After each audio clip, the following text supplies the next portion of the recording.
Welcome to the Seamanship webinar, which has been brought to you by Untold Horizon LLC. This is the first of many webinars to come where maritime professionals will be sharing their experience and training with the recreational boating community. If you enjoy today's webinar, please subscribe to our YouTube channel.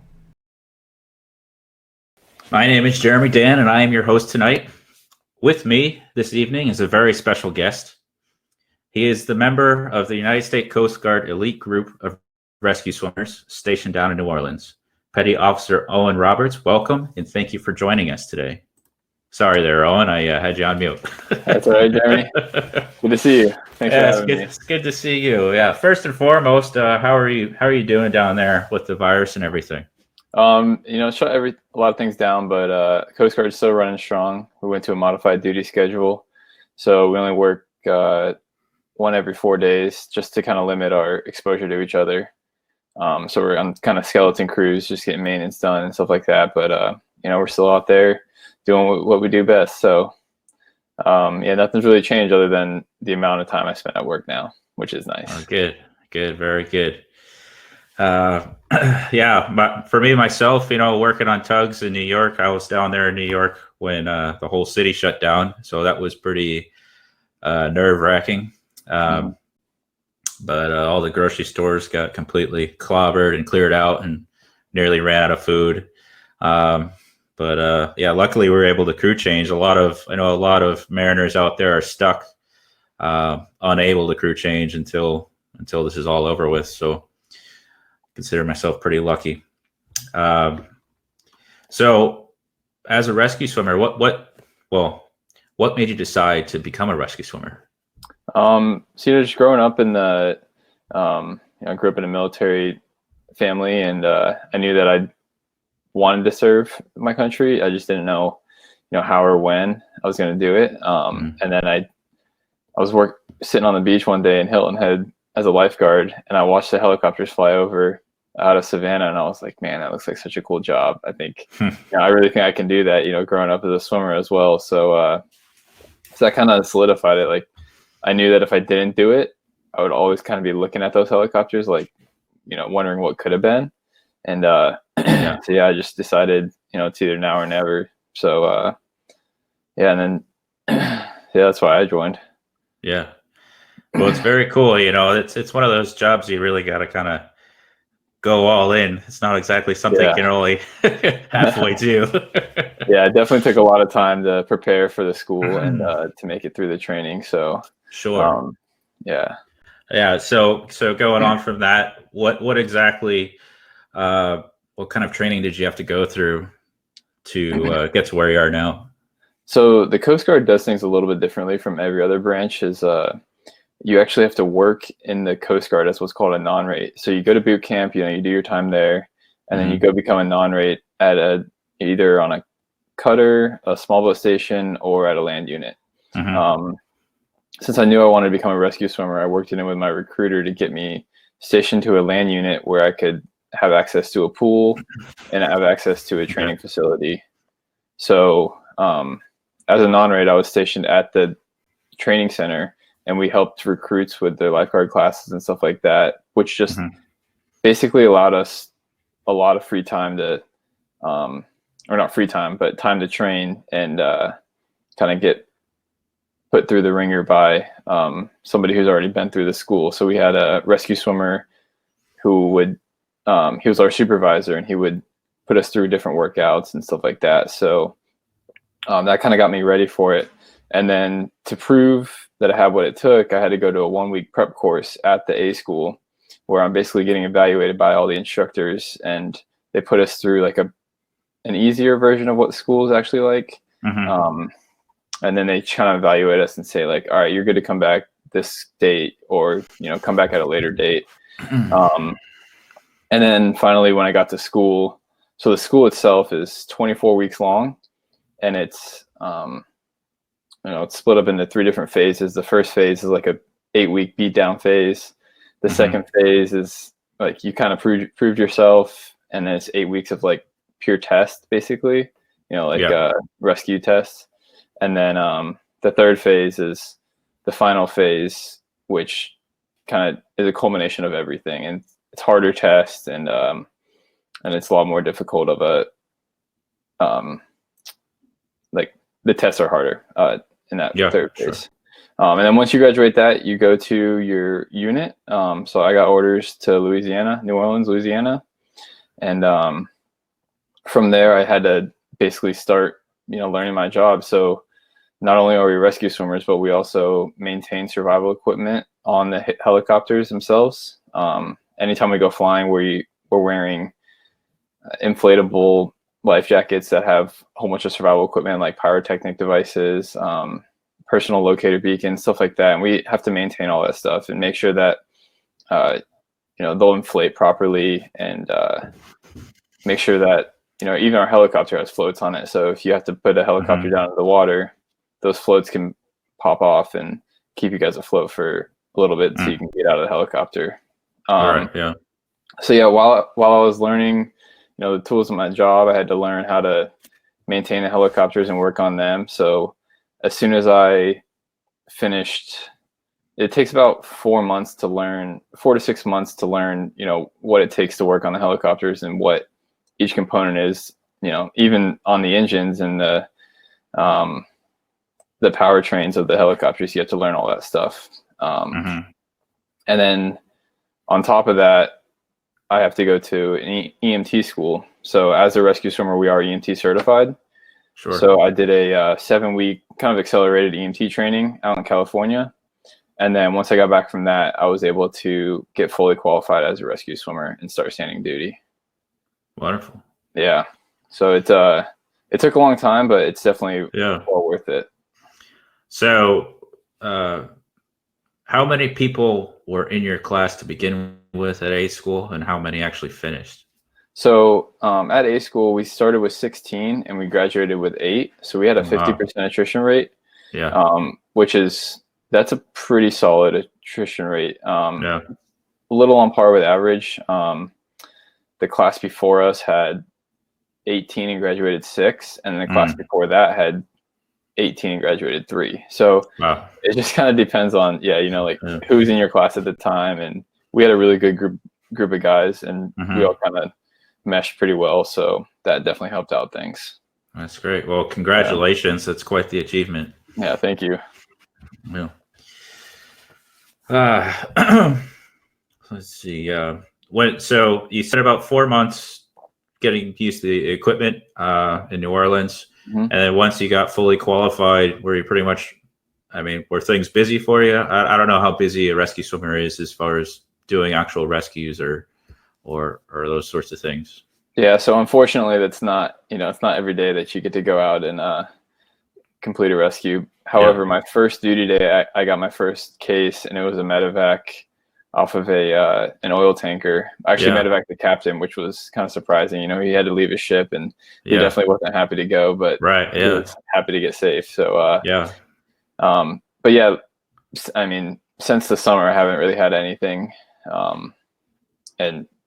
But summer is our busier time. Here in New Orleans, it's especially out in the Gulf of Mexico, it's a pretty boating heavy community. So we get a lot of cases out in the Gulf.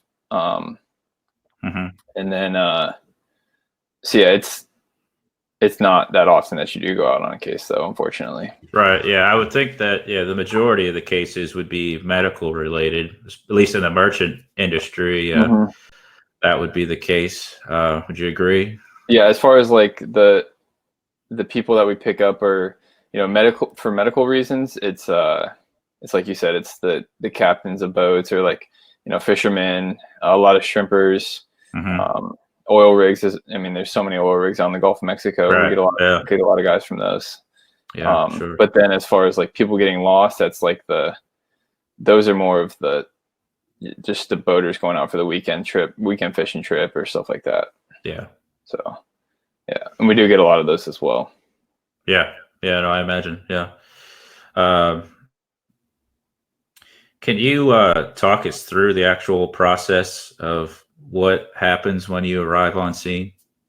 Yeah. So basically, when we get the case, we have a sector in New Orleans that they'll dispatch us on the case, almost like like a police officer gets dispatched on a call. So they'll get generic coordinates. If they have, if they're speaking to somebody on the phone, they're usually able to get us pretty close to where they are. But if it's like a last known position type thing, they'll give us coordinates of the last known position, and then we'll plug those coordinates in, and then they'll give us a search pattern. I've done cases where the search pattern can be 3 miles long by 3 miles wide. I've done cases where the search pattern is 25 miles long by 10 miles wide. So there's, they can cover huge areas, and our helicopters really only can fly for about 2 to 2.5 hours max. Wow. Okay. Before we have to go refuel. So it's a bit frustrating because, you feel like you're finally getting somewhere. And then you have to go back and refuel, and you pretty much start all over again. Are there cutters nearby that you could land or refuel, or is that not the case? So we can't refuel on cutters, but what we can do is, say if we're out in the Gulf of Mexico, we can refuel on an oil rig if we need to. And there's usually, South Louisiana has a bunch of helipads for the guys who go work on the oil rigs. Right. So we can go refuel at those locations as well. So there's usually like a refueling spot within, 15, 20 minutes. Right. Yeah. But yeah, it can, if you got a person in the water or like an overturned vessel that they've been out there for maybe 3 or 4 hours by the time we get the call, it's you want to, be able to find them as quickly as possible. So unfortunately, the helicopters that we have in New Orleans are a little less capable than others. Yeah. Well, that's kind of one of the reasons why I wanted to bring you on today, is kind of to share with people some of the issues, or I don't know what issues, but some of the delays that are realistic during a rescue like that. I think a lot of people expect that you guys are going to respond like an ambulance would, and it's totally unrealistic. So pointing out these little things can make people think twice, maybe make them prepare a little bit better before they actually go out on the water. Yeah. With that being said, I mean, it takes us from the time we get the call to the time we get the helicopter started and we're actually taking off. It takes about 20 to 30 minutes. Okay. We like to be able to, we did everything right if we're off the ground within 30 minutes. So, I mean, that's 30 critical minutes that could mean the difference between someone's life, so it stinks that that's the position that we're in, but with like, the checklist that we have to follow on startup and, the weather, pilots have to check out weather and make sure that we're actually good to take a flight on. That, it's just, but that's just, what we're dealing with. We don't have 15 ambulances sitting around a city waiting for a call to go down. So right, exactly. Yeah. So, they're important things there. That being said, since we're talking about time in the water, I want to just bring up. I want to talk about hypothermia a little bit. Okay. I know the water's warm down in the Gulf of Mexico, but is hypothermia still a concern? Definitely, especially this time of year, because I think today the weather outside was like 85 degrees, so it's getting hot out here. Right. But the water temperature can still be mid to high 70s, and that's enough. If you have enough exposure at that temperature, you can really start to lose body heat fast. Yeah, I'm actually going to try and pull up a chart here to show people the exact temperature exposure. So here we have the survival times in cold water. So I myself, have the majority of my experiences in cold water, and so hypothermia has always been a real concern for us. But you can see if you go down to degrees Fahrenheit, you got 70 to 80. That's Gulf of Mexico. Right. Sure, if you go to these extreme exhaustion or unconscious, sure, you could look at that and be optimistic and be like, oh, I got 12 hours. Well, that's not really the case.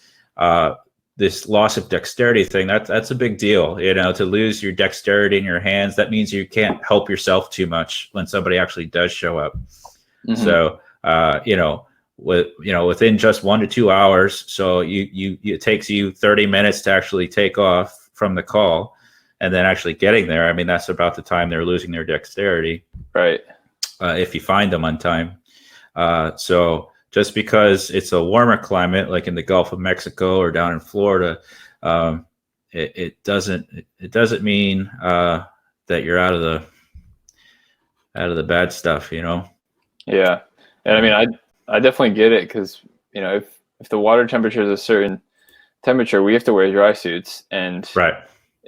when we go fly, and Mm-hmm. those things are so uncomfortable, even when it's 30 degrees outside, and when it's 75 degrees, 80 degrees outside, and you're burning up, and you have to put this dry suit on with, latex around your neck, and it can be very cumbersome, but that's the difference between life and death in a situation like that.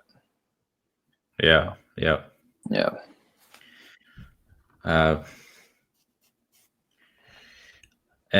So for folks asking questions in the chat, feel free to do that. I'm just gonna keep going here a little bit, and I'll answer them as I can here, just to try and keep things moving along. I've got one from Alex asking, or he's saying, I'm carrying an EPIRB on my vessel, but on my PFD, should I have a PLB or a personal AIS?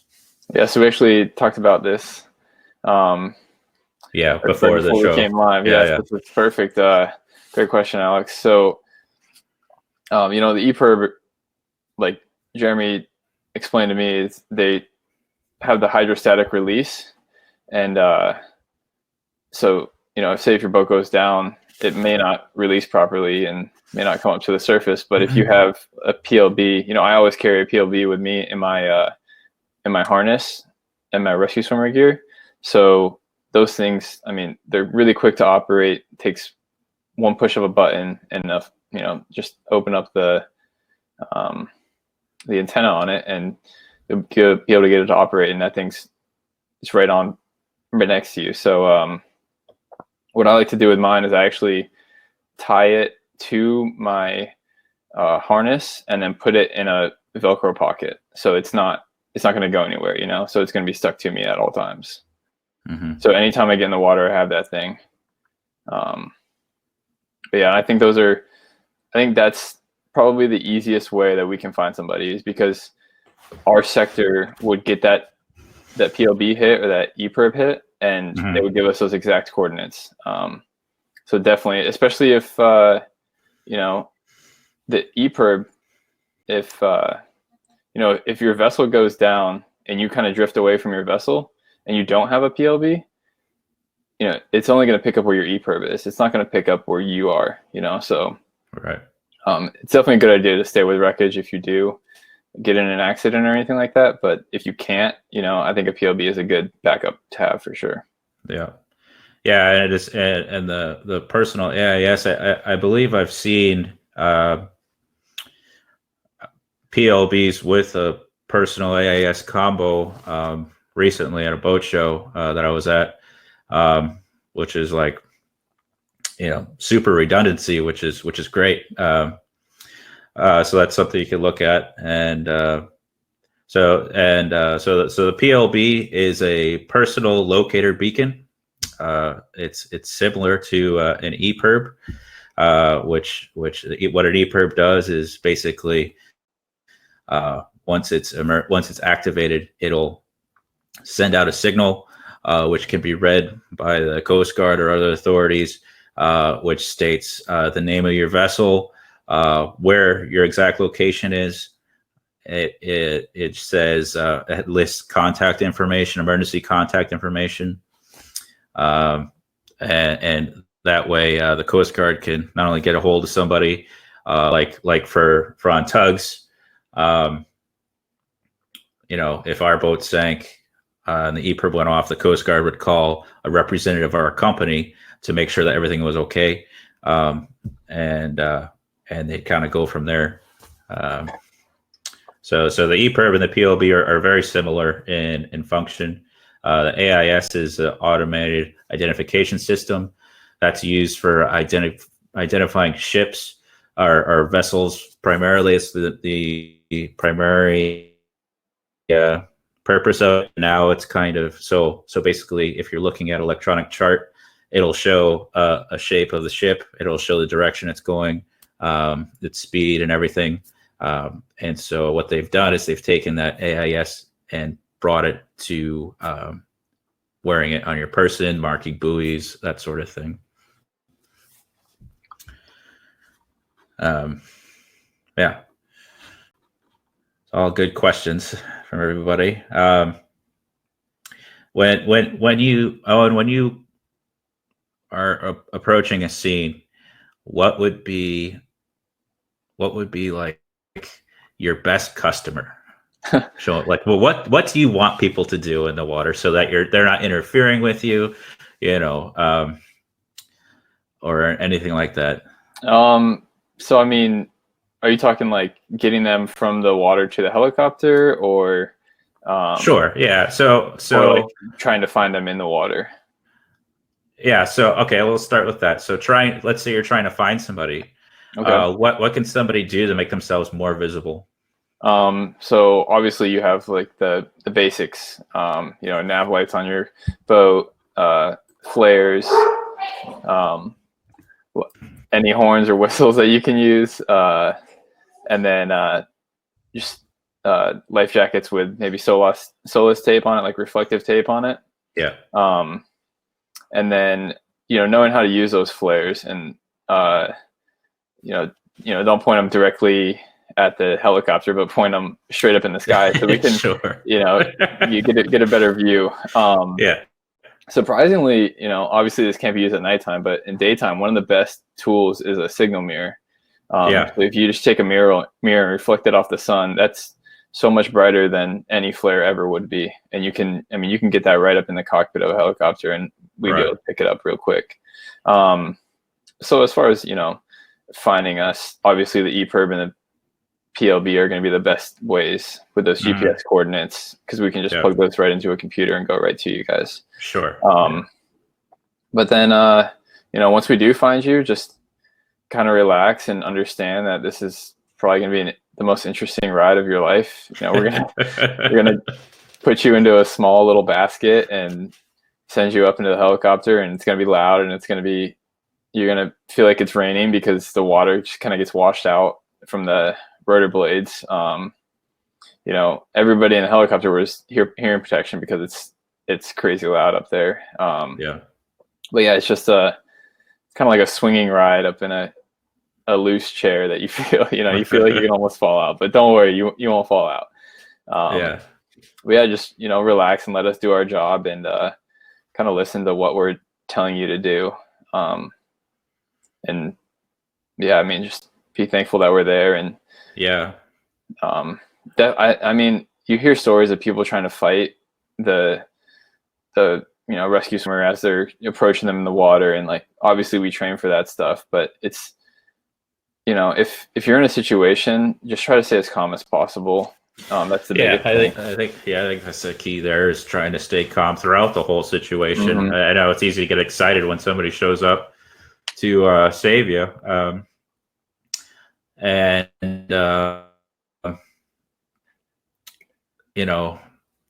it's getting back to the signal mirrors. I think the easiest thing for people to do is just assemble a ditch kit. So you have things like the signal mirror in there. You have whatever. If you take medication, put the medication in there. It's just a watertight bag that you bring with you, and anything that you might need in the event of emergency. And I think what Alex said is that, having stuff on your person is really key. Like if you're going to be, say if you're sailing and you're going to be wearing a life jacket or something of the sort most of the time, or which I think is the smartest thing, especially if you're offshore, because you never know really what can happen. Have things that are stowed in pockets, but also, tied to you, because you don't want stuff getting caught up if you have to evacuate or anything like that. But, you want it to be with you when you go into the water, because the worst thing that could happen is you have all that safety equipment and all the gear, but it's tucked up in your cabin somewhere that you can't get to. So yeah, you want it to be easily accessible. And yeah, if I look up, I'll try and find that PLB AIS unit combo. I hope I didn't make it up, but yeah, I'll certainly post it up, and so everybody's aware of it. Yeah, we'll try to keep going here. So you're saying as far as the limit goes for the Coast Guard, how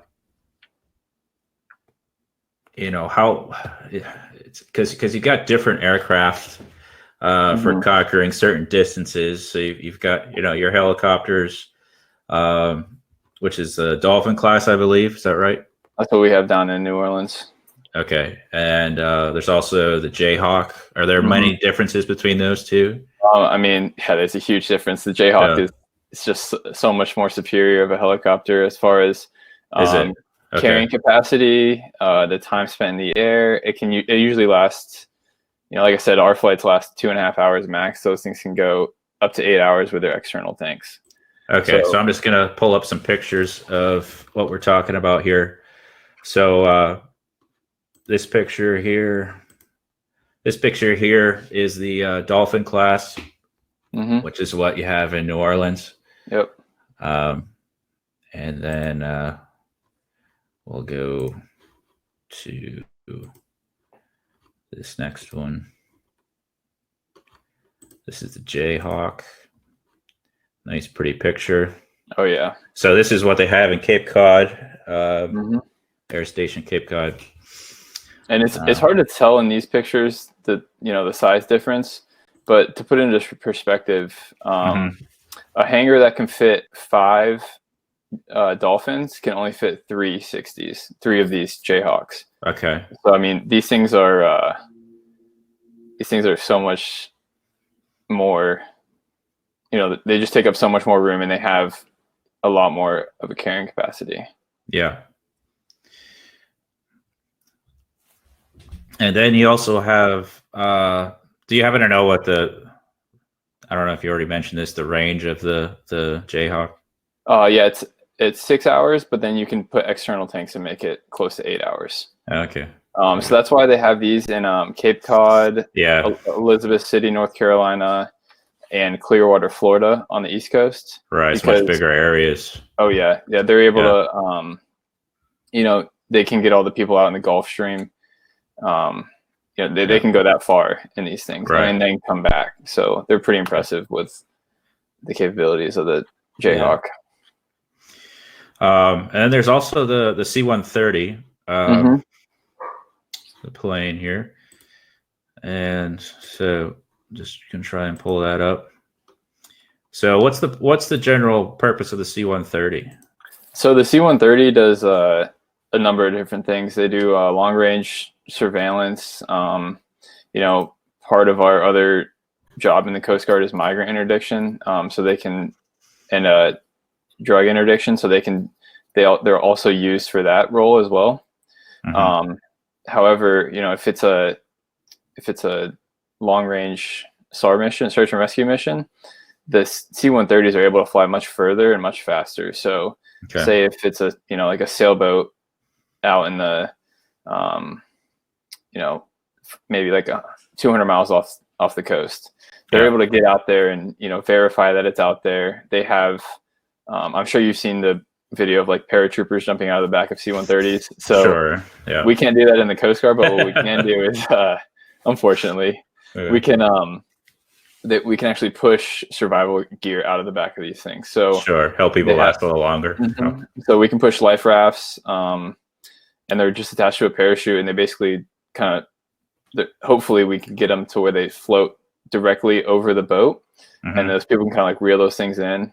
We can also ditch out pumps if their boat's taking on water and stuff like that. So mainly like they can be used as like an on-scene coordinator, like if they get out there and we have like a generic idea of where somebody is, but we don't know exactly where they're going to be.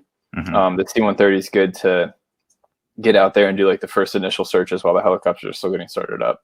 Sure. Yeah. Yeah, it's also a good sign for somebody in the water. It's the first sign of hope, you know? So Yeah, definitely. somebody's coming. Yeah, exactly. So another thing I wanted to show you, which we kind of touched on, is it's just a map of where all the stations are. I don't know exactly if this is totally accurate. Yeah, so this is a little bit outdated. This is dated, but yeah. For the most part, it's correct. You know, they're currently working right now to switch to phase out the Dolphin helicopter, the 65 that I fly, and or that I fly in, and they're going to switch it over all to the Jayhawk models, just because. Really? Okay. Yeah. So, but it's going to be a while. It's going to be probably the next 20 years, that 20 or 30 years that take place.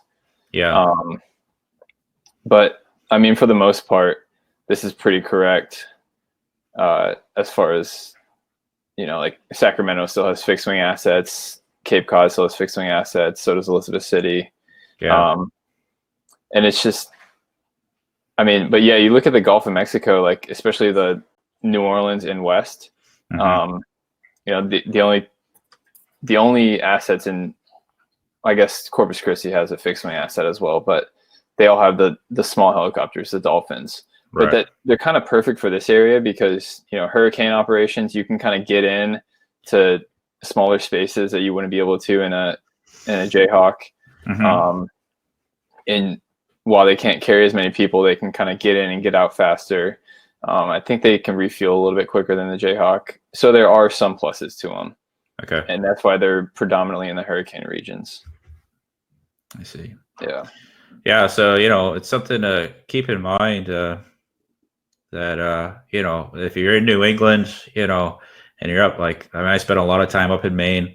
Your help is coming all the way from Cape Cod. So it's going to be a little while. But, you know, they are out there and they're coming. Do you have a general idea of the actual range of a rescue pattern? I mean, I know there's a lot of variables. You could have vessels involved and that sort of thing. Right. So this map is actually really good for this question. So our range in New Orleans, you see us kind of down at the base of Louisiana at the boot. Sure. We go as far west as the border of Texas. And then we'll go all the way east to basically where Florida's kind of cut off right there. So that's our range. So we have a huge area of responsibility that we have to take care of. And then we even go north up to Memphis, Tennessee, and then we go out into the Gulf of Mexico. So like I said, we can kind of like hop oil rigs to get fuel and get out to the Gulf of Mexico. And then so like, you know, if we say we have a case out in like Pensacola, Florida, basically what would happen is we waste, I don't want to say waste, but it takes us 2 hours to get out to Florida. Maybe an hour and a half, 2 hours. But by that time, we're so low on fuel, we usually have to refuel and then go back out and search. So, you know, cases like that, it can take us up to 3.5 hours to get out to somebody, which is, you know, you look at like, you know, what's going on in Mobile, Alabama, that looks like they have units, but that's like that's actually a training unit. So it's not, they don't do operational rescues or anything like that. Yeah, does that answer your question? Yeah, I think so. Okay. And I got a question up here asking you to describe what gear you have on when you go into the helicopter. Okay. And what the procedure is to hook up to hook you up when you're leaving the helicopter, and what you do to pick a person up. Okay. Yeah, that's a great question. So basically I'm wearing, it's like a mountain climbing harness, but with a inflatable life jacket. So just in case, you know, I lose control of everything and I somehow forget to swim, I guess. I have that as a backup. But my harness has a radio, and I have in-ear comm that I can speak to the helicopter, because like I said, it's really loud. So actually have like a bone mic in my ear at all times. And then, I'm talking to them on the radio, and then my harness. There you are, hanging from the helicopter. Yep. Yeah, that's me right there. So the harness that I'm wearing, it kind of goes underneath my legs, and then it hooks up. It has a V-ring, right? It kind of like extends out from my, I'd say like my midsection, and then that hooks into the hook from the helicopter. So the helicopter's on a line. You can kind of see it in that picture. See the guy leaning out of the door. So he's leaning out and holding onto that line to kind of help guide me down straight.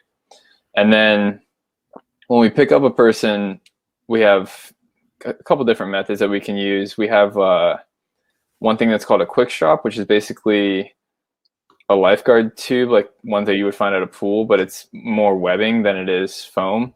And we can just like throw that over somebody, cinch it down really quick, put a harness underneath their legs, and then we go. Another one is another strap-like feature that kind of goes like underneath their armpits, and then we hook in after them. So in both of those, we're actually riding up with the patient or the survivor. Sure. So we're going up with them. The third option is a basket, which, like I said, is you're kind of going up by yourself, but you're just strapped, or you're hanging out in a basket. That's for our people who are, they seem very capable to just kind of like climb in, or like if we're doing like an urban rescue where we just need to get somebody out of like a house or something like that. That's usually what we use. Right. And then the fourth option is it's called a rescue litter. So it's our version of a backboard. And that's if you have like an immobile patient, you can put them in there. So, and you can actually like take people from a backboard, like from a, like say if they're on a cruise ship and they fell down a flight of stairs and they're already in a backboard, you can throw them right into our litter and then send them up. So it makes it's pretty convenient. Yeah. Very good. Yeah. And, just to kind of dive off a little bit here. So for people who are boating, they're always advised to fill out a float plan. And basically what a float plan does is that it tells it's a document that you leave on shore with a responsible person that basically tells them where you're going, when you plan on being back, if it's a longer trip, where you plan on checking in, and that if they don't hear from you, they should call for help. And now a common argument that I've heard actually against filing a float plan is that people raise false alarms, causing unnecessary searches because somebody forgot to call back and check in. And I was just curious to see what your input was on this. So I mean, we actually so I don't know if it was a father and son, and they went out fishing. This was 2 weeks ago. And I don't know if they filed a float plan, but they were supposed to be back at, I think, like 10 in the morning, and we didn't end up getting the call to go look for them until I think it was 6 p.m. Yeah. So, they had been out there almost 8 hours past the time that they were due. And it was I think the wife that called it in. Sure. And so, a float plan, it's good because, it has somebody else looking out for you in that aspect. And I understand that it can cause, some concern but the Coast Guard is kind of here for those reasons. So just, if you feel like you want that extra support and you're going to call us out anyways, we're perfectly happy to go out and look. It doesn't bother us at all. We get so many cases that are, false alarms with people just calling in like vessels that have flipped over that have, maybe been there for a year or two, and they just now came across it, and we'll just go out there, look at it, and like, all right, that looks really old. It doesn't look like there's any signs of life. And then we kind of return and close everything out.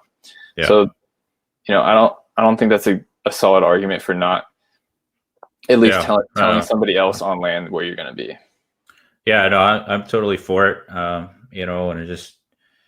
I just hope everybody does do that because I mean, it doesn't take long for you to get into trouble when you're out there. Right. Yeah, it can happen quick. Yeah. Oh, and that father and son were found a day later on the beach waiting for help. So, I mean, yeah. if that lady hadn't called it in, who knows how long it would have been until somebody finally got out there to see him. Yeah. Yep. Absolutely. So for recreational boats, there's a minimum requirement for what safety equipment you're meant to have on board. And when I do voyage planning for people, there's quite a few times where they're trying to take on a trip like down the coast somewhere, somewhere offshore, staying near coastal, but still they're in the ocean, and they don't, in my opinion, they don't have the proper safety equipment. They just have what's required by the Coast Guard to own a boat, which is your basic just life jackets, flares, sound signaling device, things like that. And what I'll recommend to them is that, well, being that you're in the open water now, you need to look into getting an EPIRB because that's a really key piece of equipment. Immersion suits. In case the vessel sinks and you're in the water, the immersion suit is going to extend the amount of time you can spend in the water before you lose consciousness greatly. And a life raft, and this all depends on the trip that they're doing, but these are all critical pieces of equipment that extend the amount of time that you're exposed to the elements. And sometimes people they're just fine with the bare. I think they look too closely at the actual requirements that the Coast Guard has, because the Coast Guard's addressing the entire boating community, which is like, and it's like mostly, it's like the requirements are minimum that are set up for like day boaters, as far as that goes. And so people, hear me talk about EPIRBs, immersion suits, and life rafts. They're like, oh, well, that's expensive. It takes up a lot of space, and all these excuses. And with my experience, being a tugboat captain, it's like, I don't want to go anywhere on a boat without this stuff, right? Because I mean, I'm out there in the middle of winter. Yeah. And so, I was just kind of curious as to your thoughts on that. If you thought I'm being a little aggressive with my safety equipment for making trips down the coast, or if you encouraged it. I mean, I definitely encourage it as well, because, especially speaking from an EMT mindset, is if I get to you and you're freezing cold and you have no dexterity, that's just more work that I'm going to have to do in the back of the helicopter to make sure that you're going to be able to make it all the way to land. However, if I get to you and you have your emergency suit on and, you've had your EPIRB, so we were able to find you, relatively quickly, compared to, waiting 6, 7, 8 hours out in the freezing cold water. It definitely makes a big difference as far as recovery time, and then your health and safety as well. And safety of the boater. I understand it can be cumbersome, and it's a lot, and it can be annoying, but at the same time, these are, it's your life, and it really doesn't take up that much space in the boat. And then it's an emergency suit online can be like $300 or $400. It's not that expensive compared to what you're going to be spending on these voyages. So I really don't think it's that big of an issue to go out and just take that one extra step, especially if you're going to be out in the open ocean.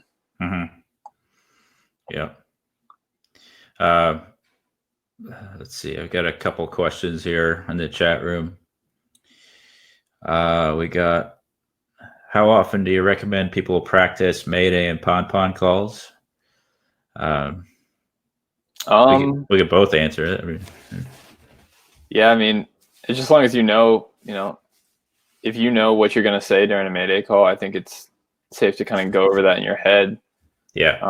I recommend for people to print out a script of a Mayday call, and you can laminate it. You could post it right on your boat, and that way, when things are really going south, you don't have to think about what you're going to say. You just read the script through the radio. Now, we'll practice like a Mayday call. You don't want to do it on the radio because that would be a Mayday call. But you can certainly practice out loud to yourself, right? Reading a script, and I think that does go a long way as far as preparation goes. Yeah, and I think some big things that you want to get out in a Mayday call would be, the name of the vessel, how many people are on board, and your position. I think those three things can be, that can be the difference between us finding you in an hour or finding you in 5 hours. Right. And if we hear Mayday calls, we're not going to stop searching for, it's going to be some time before we actually call off a search. So just know that if you do make a Mayday call, make sure you at least try to get, name of vessel, who's on board, or how many people are on board, and your position. Right. Yeah. All key information. Another question we have is, I don't know if you heard over the news, but in Maryland, in the Chesapeake Bay, a kayak overturned, and 2 family members, went into the water, and unfortunately, there's just the bodies that were recovered. Or I believe it was just the mother that was recovered. I'm not sure if the son was recovered, but does that fall into the Coast Guard's realm, or does it fall into the local town? And I would think it'd be both, a collaborative effort to do a search like that, being so close inshore. Yeah. So presumably, there's small boat stations that can go out and do searches like that close to shore. I don't know if they would have called in a Coast Guard helicopter. They may have, but usually close to shore like that,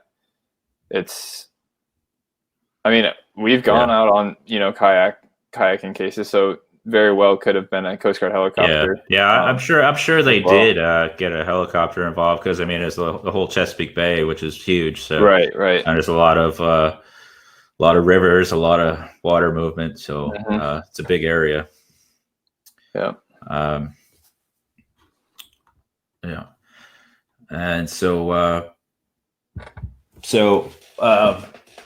kind of diving back into hypothermia and the importance of getting an emergency. I dug out an old book that I had from when I was in school, and it's a water survivor manual. And on one of the very first pages, it's a checklist for having proper clothing ready at all times in case you need to go into cold water. And so it lists off all these clothes that you should have on as an alternative to an immersion suit. And so I'll start off reading it because it's kind of funny. I mean, number 1, rub fat or grease all over your naked body. It provides insulation from the cold. 2, put on underwear. 3, wear a wool shirt. 4, put on long johns over your legs. 5, wear soft woolen socks. 6, wear nylon socks over the woolen socks. 7, put on a woolen sweater. 8, wear a denim jean jacket over the sweater. 9, wear a turtleneck sweater over the jacket. 10, put on pants. 11, put on coveralls with a long scarf to seal in the neck opening. 12, put on a heavy coat with hood drawn tight. If you do not have a hood, be sure to wear a hat. 13, cover all this with rain gear. Seal the pants and arm cuffs with heavy rubber bands. Put on your waterproof boots. 14, wear diver's goggles. 15, put on your life jacket. Or you could wear a Coast Guard approved survival suit. I had a feeling that was coming. Yeah. Yeah, I mean, those suits, we wore them in boot camp. It was actually kind of nice because it was like we had 5 minutes in what's called the help position. Right. Yeah. Actually, posture. yeah, I have a picture of that. I can show. I still have the screen share on here. Yeah. All distracted. Yeah. While he's pulling that up, like I said, we spent 5 minutes in that position, and you'd be surprised how quickly you can fall asleep in boot camp when nobody's yelling at you and you're in a nice warm immersion suit in the pool, just hanging out. That was our one free nap time during the day. Yeah, so the help position when you're in the water, it helps keep your core warm. Your extremities will lose the heat, but the important thing is to keep your core warm, and that'll extend your living. And then the huddle position as well. You really want to stay with your crew if you can. Yes. The bigger that we have to look for you, the bigger of an item that we have to look for, the more chances that we're going to find you. Right. Yep. Yeah, and you can use. I mean, you're going to need all the morale boost you can get. Yeah, so, definitely. You want to stay positive, stay together, and also with the huddle. If you have multiple people, if there's somebody who's injured, you can put them in the center, and if everybody goes around them, keeping them warm, that'll help them out quite a bit. Yeah, definitely. Trying to think here. Do you have any stories you'd like to share with us? Yeah, I think the best one, especially for your channel, would be a recreational boater who we think he might have rented a boat and put it on a marina and then just went out into the Gulf of Mexico. We got the call. It was actually, he called it in. He was lost in the Gulf of Mexico. So this guy had no idea where he was. Got turned around. So, we get on scene, and this is one of those searches where it's like you have like 25 miles of coastline to kind of search for this guy. And so we finally get a patch, like a radio patch in with him. And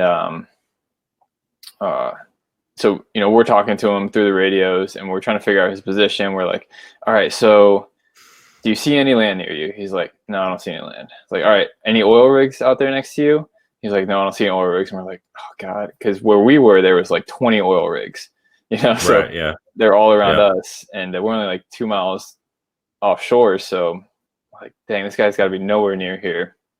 And finally we ask him, we're like, all right, where'd you put in? He's like, oh, I put in Venice. I said, all right. So we go to the marina where he put in, and we ask him, all right, so where did you go once you put in the harbor? He basically told us like something like he made a right turn and then a left turn. So, and then he ended up in the Gulf of Mexico. So what we did, we literally flew back to the marina, followed the river, and we're like, all right, he probably turned right here, and then he turned left here.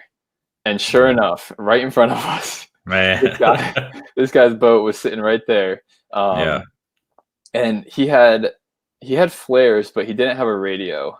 We had him shoot off a couple of flares, but we couldn't find him. This guy he didn't know how to read a compass. He didn't know which way was north. I mean, this guy was not meant to be out on a boat at this time. We don't know if it had been like, heat exhaustion because he had been out there all day, or if he just really was, just that, I guess, water illiterate. Or sitting over his head, Yeah, exactly. A lot of people think it's just like driving a car, Yeah. So, but even the crazier part was, he was surrounded by oil rigs, and the land was maybe 1.5 miles away from him. So I think he just must have been extremely disoriented, but luckily we were able to find him, and we dropped him down a radio. We have radios that we can drop down to people like that. So we dropped him down one, and a Coast Guard small boat came out to help him get his way back into shore. I got you. But yeah, it was just, this guy, you want to talk about people taking precautions. This guy seemed like he took no precautions at all. Right. Yeah. Like he just got in the boat and just went for it. Yeah. Which, I mean, if we weren't able to get that foam patch, which was spotty at best, you know, there would have been no way that we could have been able to talk to him. So yeah. So you got a question here with is triangulation of cell phone signals a thing of the movies, or is it something that can actually happen in an emergency? Scott, that's a good question. It's actually a real thing. Yeah. You can so I guess like the way it works is they just bounce off cell towers, and you can kind of figure out a general area. It doesn't give us a good pinpoint at all, but they can get a pretty solid general area of where the person is. Yeah. Well, that's something. Yeah. Yeah, definitely. Yeah. Well, that's great. Yeah. So one thing I was taught early on when I was training is that, you know, when you're in a situation where you're being a helicopter shows up, they lower down the basket or swimmer, is that you need to ground the wire before actually, like you have to let it ground before, you can't just grab the wire. Because the rotor from the helicopter produces static electricity and it'll electrocute you effectively. Right. Yeah. I've been shocked twice. Yeah. But not because I wasn't warned. Right. Yeah. You know, it's even when I'm getting lowered down to the water, I have the risk of being shocked. Really? But you know, I'd say it's like it's more than, you know, rubbing socks on a carpet and touching your friend than it is. It's not going to be like sticking something in a light switch. You know, it's not going to be that bad. Okay.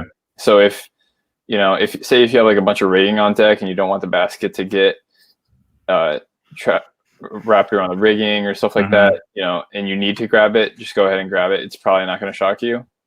But the correct answer is, yeah, you should let it ground itself first. Or I know the small boats on the back of for the Coast Guard small boats, they actually have a grounding pole. It's called a dead man's pole. Okay. Yeah, and they'll reach out and touch the basket with that first, and then I got you. They'll let it fall down to the deck. Yeah. Yeah, but as soon as it touches the deck, it'll be grounded. Or if it touches water first, it'll be grounded, and so you don't really have to worry about that. Okay. Yeah. So once you're there, you just say, "Hey, how's it going? I'm Owen. I'm here to help." And, pretty much. And as long as everybody listens to you, everything should go okay. Yeah. Yeah. Just kind of figure out, you know, who needs to go first, if anybody really needs to go. And then, you know, they'll even leave the rescue swimmer on scene at times. You know, I've been left on scene in a house before. Okay. Yeah. So I was going to ask, is like, well, the helicopter's got a limit of how many people. I mean, how many people can it carry? The Dolphin class, the smaller one. I think the record is 9 passengers on top of the 4 crew. Okay, so it's more dependent on individual weight. Exactly. Yeah. Like, I would think it was like 3 kids, maybe a dog was thrown in there too. Yeah, we can. Yeah. If it has a heartbeat, it's probably going to go with us. So, right. Yeah. You know, but yeah, most of the time it's usually 2 or 3 people, 2 or 3 passengers on top of the 4-man crew. Yeah. So that's like I said, that's the limiting factor of the Dolphin class. The Jayhawk, on the other hand, can carry up to, you know, I've heard stories of 20 to 25 people just shoved in the back of that thing. So it's just so much more powerful and has that capability. Yeah.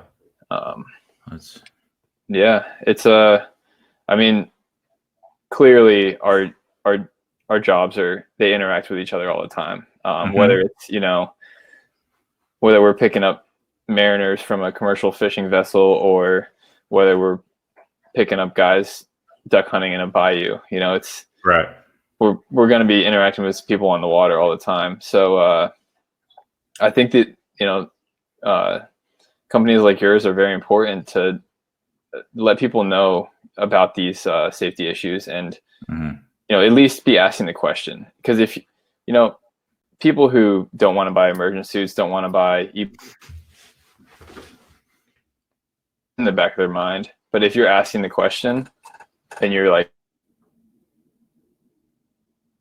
at least it's somebody else bringing it up and they're like, oh, maybe I should, I wasn't thinking Right. about getting that, but now I think I'm going to go get that. Yeah. Yeah. Yeah. So you can only hope, because I mean, I've been in the maritime industry for 10 years now, and in the 10 years, I know a lot of people who've ended up in those helicopters. Right. And it's one of those things that you're regularly reminded that it's a dangerous business, and recreational people they're. I understand boating's fun, but you're playing around in a dangerous business, Yeah. And it needs to be treated with respect. And I've also had classmates of mine who were on the El Faro who did not survive.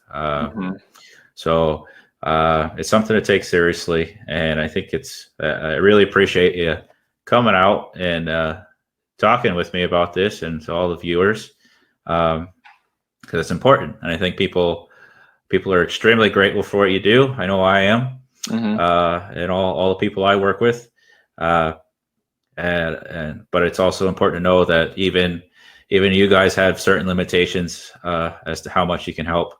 Right. Yeah, I appreciate you having me out, and hopefully this can get out to more people, and people can see the kind of parallels as to what captains know and versus whatever someone in the rescue world actually knows. And right, yeah, it seems like your training takes you down a lot of the same paths that mine has, and I think that's really good to see. Yeah, I think we're both really at the end of the day, we're both trained to survive the best we can with nobody else's help. Right. Or at least you can't rely on somebody coming to get you, Right. But luckily you guys are there. So yeah. For those of you watching, this will be posted on Untold Horizons YouTube channel to view. I'll post it tomorrow, so you can see it all over again in case you came in only halfway. If you do go to that channel, just please subscribe so you can stay in touch. We will be doing future webinars, as I said in the beginning, lined up next at a soon to be announced date. We have a harbor pilot from Puget Sound who will be coming, and he'll be talking through his role and how he brings in ships from all over the world safely into Puget Sound and the Seattle area, as well as the hazards that you should be aware of when boating in the Puget Sound. And as well, we have the co-owner of Rhode Island Mooring Services, who can talk to us a little bit about what you can look out for when you're trying to, either buy a boat. If you're setting your boat, well, I know we're not setting up, but some of us are, I guess, with social distancing, setting up our boats for launch whenever we might get to. But yeah, he'll be a really helpful person to talk to about all that. So I really appreciate all of you signing on and taking a listen. Thanks, Jeremy. Thanks for having me on. All right. Thank you, Owen. Stay safe out there. Yeah, you stay safe. All right.